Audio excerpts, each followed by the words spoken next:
Good morning guys, आप सभी का स्वागत है स्पेक्ट्रम की सीरीज आधुनिक भारत के इतिहास में। हम चर्चा कर रहे थे इकाई 2 में अध्याय 3 के बारे में। आप सभी अपनी बुक ओपन कर लीजिए।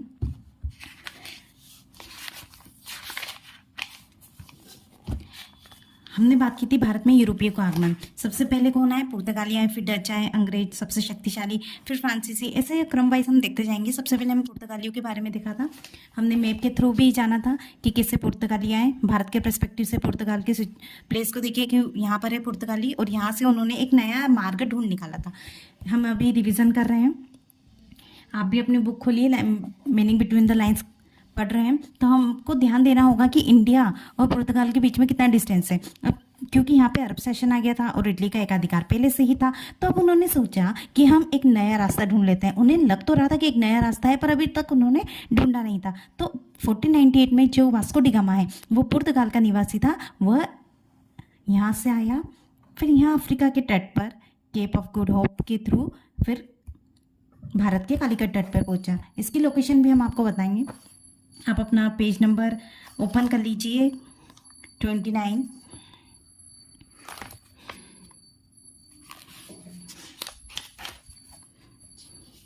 पुर्तगाली की व्यापारिक राजनीतिक स्थिति भी हमने कल चर्चा की थी।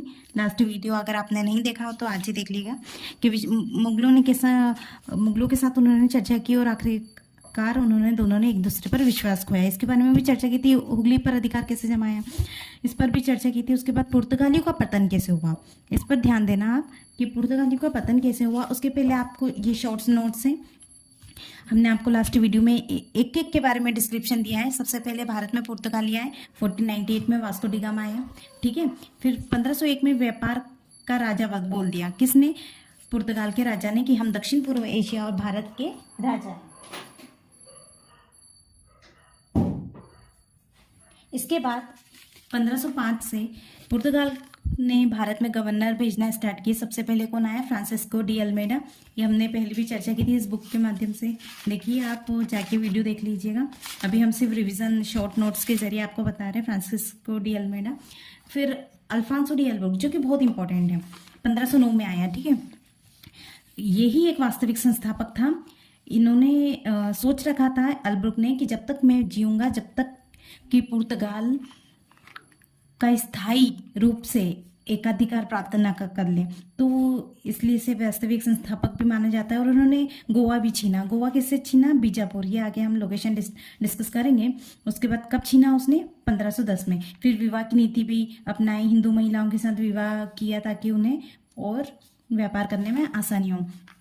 देखिए, जब पुर्तगाली आए उसके 10-12 साल बाद अंग्रेज भी आने लगे, इसलिए उनको सबके साथ लड़ाई करनी पड़ी। क्योंकि जब वह आए तो उस समय अरबों का शासन था, मतलब मुस्लिम व्यापारी भी थे, तो मुस्लिम व्यापारी के साथ भी युद्ध करना पड़ा। क्योंकि उन्हें रास्ते से तो हटा नहीं था, तभी वो आराम से व्यापार कर सकते थे, मतलब एक अधिकार प्राप्त कर सकते थे।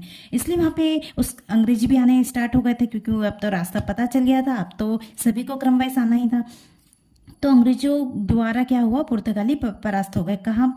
1612 में, सवाली की लड़ाई जिसे हम कहते हैं।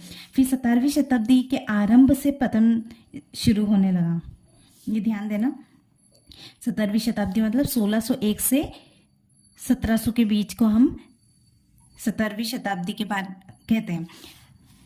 बस उनका गोवा, दमन और द्वीप, इन तीनों जगह पर उनका शासन रह गया था। बाकी उनसे छीन लिया गया था डचों के द्वारा, अंग्रेजों के द्वारा। उसके बारे में डिस्कस करेंगे। देखिए, ये स्टेज है, कैसे देखो उनका अहंकार चढ़ता गया और पतन कैसे शुरू हुआ, इनके बारे में भी हम बात करेंगे। 1498 में वास्को डी गामा आया। पहला दुर्ग फिर कोचीन में बनाया। कोचीन कहाँ पर है? केरल के तट पर। और आपको डिस्क्रिप्शन चाहिए तो यहाँ पर है कोचीन, ठीक है।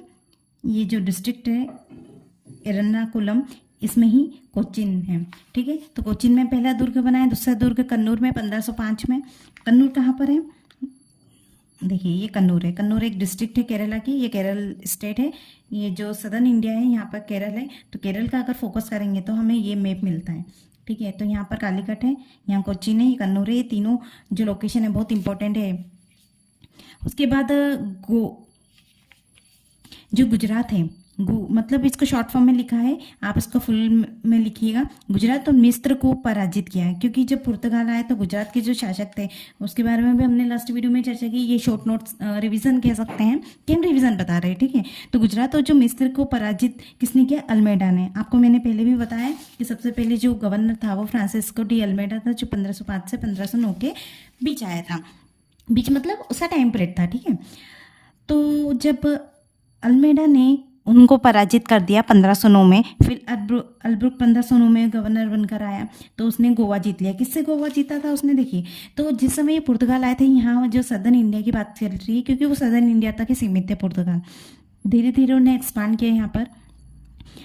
जब वहाँ आए तो यहाँ पर विजयनगर साम्राज्य था, और जो बहमानी साम्राज्य था वो 5 भागों में डिवाइड हो चुका था, छोटे। ये अहमदनगर है, ये बीदर है, ये गोलकुंडा है, ये बीजापुर है, ठीक है। आपको ये ध्यान देना है कि यहाँ गोलकुंडा, बीजापुर, अहमदनगर और ये बीदर। जब बीजापुर के पास गोवा था तो गोवा इन्होंने 1510 में बीजापुर से छीन लिया, ठीक है। उसके बाद हम बात करते हैं, धीरे धीरे वो और बढ़ने लगे और अहंकार आने लगा। तो 1511 और 1515 के बीच में ये सभी लोकेशन आपको लास्ट वीडियो में बता दी कि मलाया कहाँ है, मलक्का कहाँ है, फारस की खाड़ी, हॉर्मुज, इन सब पर धीरे धीरे अधिकार कर लिया, जो कि एक मेन प्लेस है व्यापार की दृष्टि से। गोवा राजधानी बनाया 1530 में। किसने बनाया? या कून्हा ने बनाया, नीनो द कून्हा, इसने गोवा को राजधानी बनाया। अल्ब्रुक ने छीना था गोवा, पर राजधानी किसने बनाया? आप लिख लीजिएगा, नोट्स भी बनाते जाइएगा साथ में। नीनो द कून्हा, जो कि 3rd गवर्नर था, ठीक है। फिर धीरे धीरे उन्होंने 1535 में दीव पर कब्जा करना स्टार्ट किया, 1539 में दमन पर। पुर्तगाली और तुर्क के मध्य समझौता हुआ 1566 में। अब इनका जो अहंकार है, अब तो इनको नीचे उतरना ही था। तो धीरे धीरे आप देखेंगे कि 1596 में, ठीक है, डचों ने दक्षिण पूर्व एशिया से बाहर कर दिया पुर्तगालियों को। अब पुर्तगाल का व्यापार दक्षिण पूर्व एशिया की तरफ नहीं होता था। आपको पहले भी बताया है लोकेशन, जो दक्षिण पूर्व एशिया भारत के पर्सपेक्टिव से देखेंगे तो ये है दक्षिण पूर्व एशिया। यहाँ पर उनका जो एकाधिकार था वो डचों ने अब अपने हाथ में ले लिया, पुर्तगाल को बाहर कर दिया। उसके बाद सूरत में अंग्रेजों का कारखाना, पहला कारखाना सूरत में खोला था उन्होंने 1612 में। देखिए, आपको पहले बताया कि सवाली की जो लड़ाई हुई थी 1612 में हुई थी और पुर्तगाली हार गए थे, तो वो सूरत के लिए। अब सूरत यहाँ पर है गुजरात में, ठीक है। तो सूरत में अपना पहला कारखाना खोला और पुर्तगाली को पराजित किया। फिर 1641 में क्या हुआ? डचों ने मलक्का दुर्ग छीन लिया। मलक्का दुर्ग आपको पहले भी लोकेशन बताइए, मलक्का बहुत इंपॉर्टेंट है दक्षिण पूर्व एशिया में, इंडोनेशिया और मलेशिया के मध्य में यहाँ पे मलक्का दुर्ग। तो यहाँ से डचों ने यह भी छीन लिया। कब छीना? 1641 में। उसके बाद 1659 में श्रीलंका भी हाथ से गया, मतलब श्रीलंका को भी उन्होंने खो दिया, क्योंकि पहले भी उनके जैसे त्रिंकोमालय है जो 1522 में यहाँ पे एक दुर्ग था उनका, एक कंपनी भी स्थापित की थी। पर 1522 और 1659 कितना अंतर है? तो कह सकते हैं कि लगभग 70 साल बाद श्रीलंका हाथ से चला गया। उसके बाद 1663 में जो मालाबार के जो सभी दुर्ग थे वो किसने जीत लिए? डचों ने जीत ली, क्योंकि अब पुर्तगाल के बाद डचों की जो शक्ति है वो बढ़ने लगी थी। तो डच सभी अपने अपने व्यापारिक स्थल को मजबूत करना चाहते थे, इसलिए वो सभी से इम्पोर्टेंट जो महत्वपूर्ण दुर्ग और बंदरगाह थे वो छीन रहे थे, ठीक है। आई होप आपको ये समझ में आया होगा और आप इसका स्क्रीनशॉट ले सकते हैं। बाद में इसका हैंडमेड नोट्स जरूर बनाइएगा। अब हम देखते हैं कि पतन कैसे हुआ, इसके कई कारण हैं। आप पेज नंबर खोल लीजिए। पुर्तगाली का पतन कैसे हुआ? देखिए, 17वीं शताब्दी, जिसे हम बोलते हैं 1601 टू 1700 के प्रथम दशक मतलब 1601 टू 1610 में पूर्व में स्थापित पुर्तगाली साम्राज्य का लगभग समाप्त हो गया था। मतलब पूर्व में जितना भी व्यापार हो रहा था तो वह समाप्त हो चुका था और इसका स्थान डचों और अंग्रेजों ने ले लिया था। धीरे धीरे इनकी भी शक्ति बढ़ने लगी थी और इनकी शक्ति के सामने पुर्तगाली टिक नहीं सके। इसके कई कारण थे, सिर्फ डच और अंग्रेज आ गए इसलिए यह नहीं हुआ, बाकी और भी कई कारण थे। देखिए, धीरे धीरे रीजन हम देखते हैं। सबसे पहले तो 1580 में पुर्तगाल स्पेन के राजा के साथ जुड़ गया था। देखिए, जो पुर्तगाल है उसकी एक नेबर कंट्री है स्पेन, ये दोनों कंट्री है पास पास। अब ये दोनों जुड़ गए, साथ में जुड़ गए, एक देश बन गया। जैसे भारत और पाकिस्तान पहले एक देश था, इसकी आर्थिक स्थिति खराब होती मतलब भारत की भी हुई। पर अब ये दोनों का क्या हुआ है, डिवीजन हो गया है, तो इनको इन दोनों से मतलब नहीं है। पर अगर ये दोनों मर्ज हो गए, एक दोनों मिल चुके हैं, तो इसकी स्थिति खराब हुई, इसका मतलब पुर्तगाल की भी स्थिति खराब होने स्टार्ट हो गई। उसके बाद जब स्पेन के राजा के साथ जुड़ गया तो स्पेन का पतन होने लगा। स्पेन का पतन हुआ मतलब पुर्तगाल का भी पतन हुआ। जैसे कह सकते हैं कि भारत का, अगर भारत के साथ पाकिस्तान होता, कहाँ गए ये, देखिए अगर भारत के साथ पाकिस्तान रहता, अगर इसकी इकोनॉमिक कंडीशन अच्छी नहीं रहती तो हम कह सकते हैं पाकिस्तान की भी इकोनॉमिक कंडीशन डाउन रहती, पर वो डिवीज़न हो गया तो इतना फर्क नहीं पड़ता है। अब दूसरा रीज़न देखते हैं कि 1588 के नौसेना युद्ध में अंग्रेजों ने स्पेन को करारी शिकस्त दी। क्योंकि वो 1580 में दोनों मिल चुके थे, तो 1588 में स्पेन को हरा दिया, तो इसका मतलब ये हुआ कि पुर्तगाली भी हरे हैं।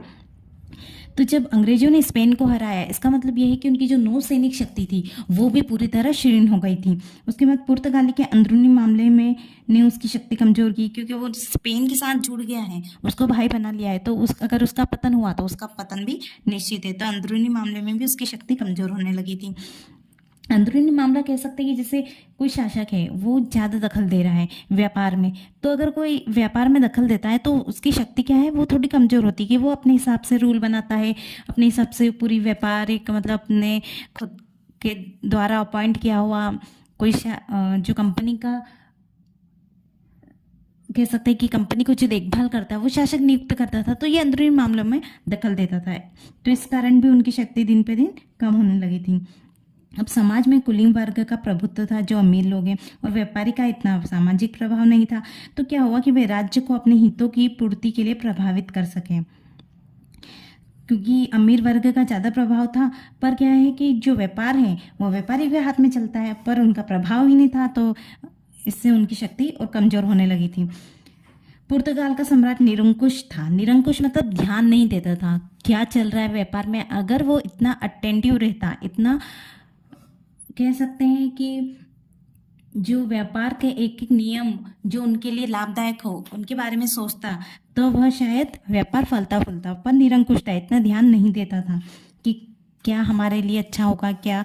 जैसे मुगलों का जो पहले कह सकते हैं कि जो बाबर थे, उसके बाद हुमायूं, अकबर, जहांगीर, तो इन सब जहांगीर तक तो कह सकते हैं कि ठीक है, उन्होंने अपने नियम और रूल्स को अपनी साम्राज्य की शक्ति को बढ़ाने के लिए कई तकनीकें अपनाई। पर उसके बाद के जो राजा थे वो विलासिता में डूबते गए और उनका मुगल साम्राज्य का भी पतन शुरू होने लगा। वैसे ही पुर्तगाल का सम्राट भी इतना ध्यान नहीं देता था, निरंकुश था।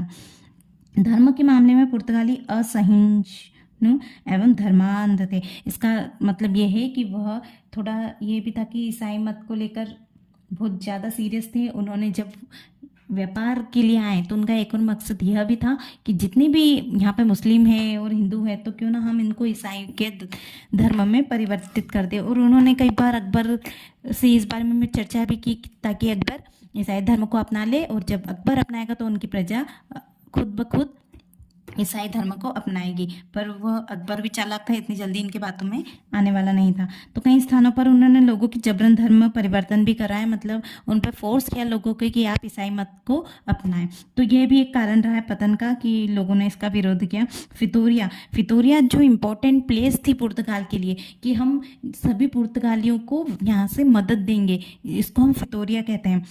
तो एक व्यापारिक अड्डा था जहाँ पर जितने भी नौसैनिक जहाज आते थे सिर्फ पुर्तगालियों को मदद देने के लिए यह अड्डा बनाया था, जिसे फितोरिया कहते हैं। फितोरिया एक अड्डा मान सकते हैं, ठीक है। तो ये जो है क्षेत्रीय राज्य के रूप में बदलने की राजनीतिक इच्छा शक्ति नहीं दिखाई, मतलब इसको और एक्सपांड करना, इसकी कोई उन्होंने इच्छा जाहिर नहीं की। इसलिए सिर्फ ये क्या बन गया, एक जगह बन गई जो कि एक व्यापारिक अड्डा था। पर आगे जाके ये इसकी भी शक्ति दिन पर दिन कम होने लगी। पुर्तगालियों ने स्वयं को एकाधिकार व्यापार के मुनाफे तक ही सीमित रखा। सिर्फ मुनाफे तक ही सीमित रखा, इन्होंने कोई और रूल नहीं बनाया। पर अंग्रेजों से सीखना चाहिए था।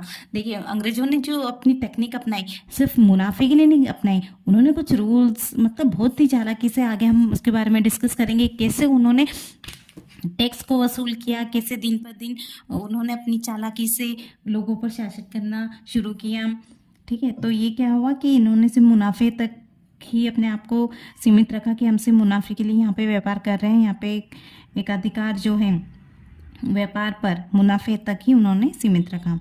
उनका